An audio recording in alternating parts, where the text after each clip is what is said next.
वो इस तरह की अहमकाना स्टेटमेंट ना दे अगर उसे कुछ भी इल्म हो।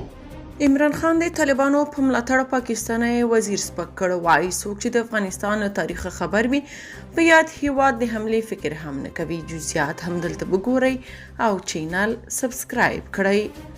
په دې وروستیو کې د ټي ټي پي په سر د پاکستان او افغانستان جنجال زیات شوی او پاکستان کې چې هر برید کیږي نو پاکستاني حکومت یې پړه پر طالبانو اچوي او وایي ترهګر له افغانستان څخه راځي. دا چې عمران خان پخوا هم د طالبانو ملاتړی پاتې شوی او د خپل حکومت پر مهال به د طالبانو ستاینې کولې او د طالبانو حکومت پر راتګ سره یې وویل چې افغانانو د غلامۍ زنځیر مات کړ. اوس یو ځل بیا د طالبانو په ملاتړ بیان ورکړی. تازه خبر دا دی چې عمران خان وایي پر افغانستان حتی د حملې فکر هم احمقانه دی.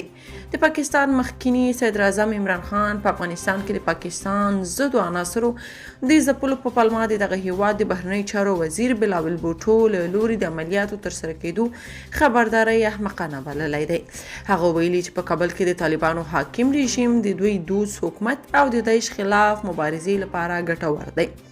د هغه په باور د بلاول خبرې لیوانۍ او احمقانه دي. خان ویلي څوک چې د افغانستان له تاریخ څخه خبر وي هغه هیڅکله داسې غیر مسؤلانه خبره نه کوي ځکه پر افغانستان چې هر چا برید کړی نو ورته ډیره ګرانه تمامه شوي ځکه خو پاکستاني حکومت باید داسې کوم اقدام ته زړه ښه نه کړي.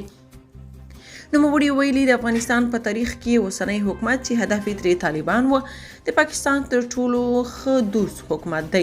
عمران خان ویلي بلاول بوټو په خپل ماشومانه خبرو د پاکستان دښمنان ډیروي.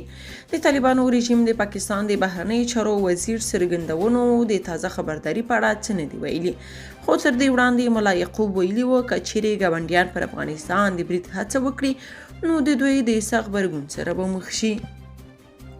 که تاسو په دې اړه څه نظر لرئ په کومنټ کې شریک او چینل سبسکرایب کړئ.